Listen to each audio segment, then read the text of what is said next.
अन्नदाता हेल्पलाइन निःशुल्क फोन संपर्क सेवा के माध्यम से आपके द्वारा पूछे गए प्रश्नों में से एक या दो महत्वपूर्ण प्रश्न को हम अपने कार्यक्रम में शामिल करते हैं। इसी के तहत आज का चयनित प्रश्न और इसका जवाब इस प्रकार है।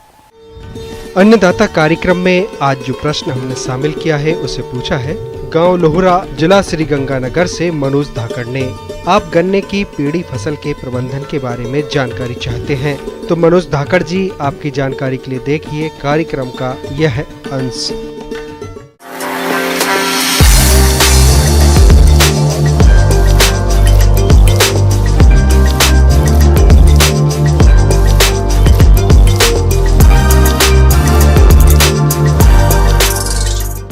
आज किसान भाइयों आपको पेड़ी प्रबंधन की उत्तम तकनीक बताने जा रहा हूं।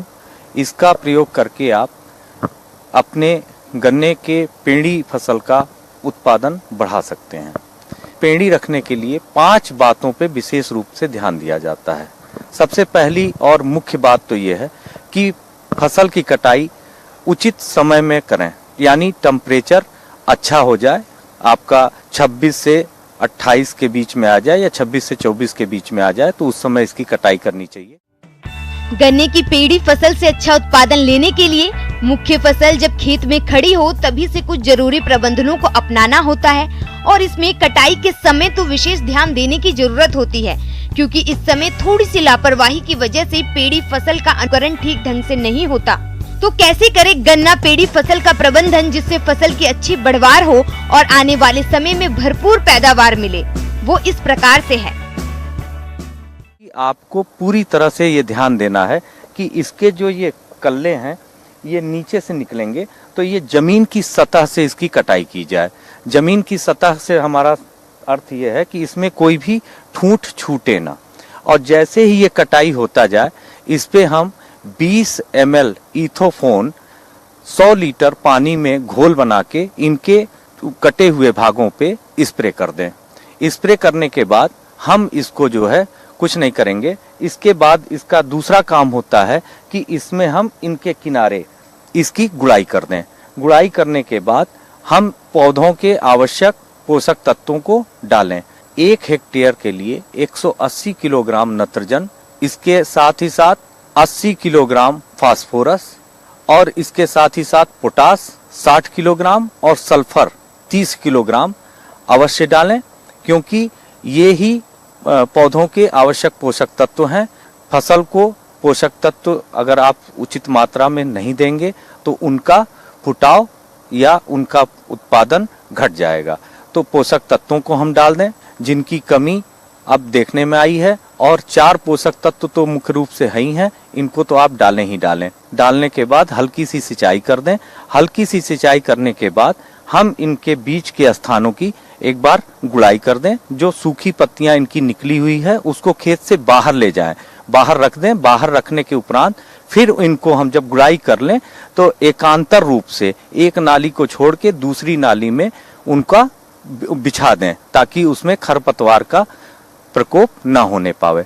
और ये सूखी बिछाई गई पत्तियों पे 4-10G पाउडर का बुरकाव कर दें, ताकि उसमें जो पहले की फसल के कीड़े मकोड़े हैं वो समाप्त हो जाए। नहीं तो वो अपने समय आने पे, उचित समय आने पे वो अपना प्रकोप फसल पे दिखाएंगे। और इसके साथ ही साथ हमको एक सबसे बड़ा जो काम करना है वो ये है कि इसको कुछ दिन के बाद हमको पता चल जाएगा कि हमारी गैप कहाँ कहाँ है, यानी एक क्लम से दूसरे क्लम के बीच में ज्यादा स्थान ना होने पावे। इसके लिए हमको क्या करना है कि किनारे से ही एक नाली को ले लेंगे और इसके ही क्लम को पूरा उखाड़ के खाली स्थानों की भराई करेंगे। नए कल्लों से उसकी कोई भी वो न करें, यानी टुकड़े काट के बुआई न करें, क्लम्प ही उखाड़ के ले जाके उस गैप को भर दें। इस प्रकार आपका एक तरफ खेत थोड़ा खाली हो जाएगा जो दूसरी फसलों में प्रयोग किया जाएगा, और ये आपका पूरी तरह से खेत भर जाएगा और पौधे गन्ने की अपेक्षा आपको उत्पादन ज्यादा प्राप्त होगा। किसान भाइयों, आज के समय में गन्ना की फसल भी कीट रोगों के प्रकोप से अछूती नहीं है। ऐसे में फसल की निगरानी समय समय पर करते रहें और जरूरत के अनुसार कीट रोग नियंत्रण के उचित उपायों को समय पर अपनाएं। इसके बाद जब आपका फसल थोड़ा बड़ा हो जाए, यानी आप कह लीजिए कि 8 से 10 पत्तियों को हो जाए, तो इस पे हमको एक स्प्रे भी करना जरूरी होता है, क्योंकि पौधों में पत्तियों के रस चूसक कीट जैसे पायरिल्ला है, ब्लैक बग है, ये भी लगते हैं, इनका भी प्रकोप होता रहता है। तो इसके रोकथाम के लिए आपको 400 ml क्लोरोपाइरीफास दवा 400 लीटर पानी में घोल बना के 1 एकड़ के क्षेत्रफल में इसका स्प्रे भी कराना आवश्यक होता है। इसके साथ ही साथ जब थोड़ी फसल और भी बड़ी हो जाए, यानी आप कह लें कि जून के अंतिम सप्ताह में या 15 जून के बाद, आप इसमें कोराजन दवा 150 ml 400 लीटर पानी में घोल बना के पौधों की जड़ों के पास ड्रंचिंग करा दें। ड्रंचिंग का मतलब ये है कि नोजिल जो स्प्रे मशीन है उसका नोजिल थोड़ा मोटा कर दें, और मोटा करने के बाद उसमें से बूंदें टपक टपक के नीचे जमीन पे पूरा भिगो दें, ताकि वो दवा पूरे प्लांट में जाके भर जाए और जो उसका कीट होता है टॉप बोरर का, जो गन्ने की फसल को सबसे ज्यादा नुकसान पहुंचाता है, उसका नियंत्रण भी उसी के माध्यम से हो जाता है। अब आ जाता है हमारी बंधाई का। गन्ना बंधाई भी हमारे लिए आवश्यक है, इसलिए आवश्यक है कि गन्ना गिर जाने से 25 से 30% का नुकसान होता है, और उसमें जानवरों का कटाई में लदाई में भी परेशानी आती है। तो इसलिए गन्ने को गिरने से भी बचाना है, इसलिए गन्ने में कम से कम 3 बंधाई आवश्यक है। अगर 3 आप नहीं कर पाते हैं तो 2 तो आवश्यक रूप से आपको करना ही चाहिए। तो पहली बंधाई आप कर लें, पहली बंधाई के बाद दूसरी बंधाई कैंचीनुमा करके गन्ने की फसल को आप बहुत ही अच्छा तैयार कर सकते हैं।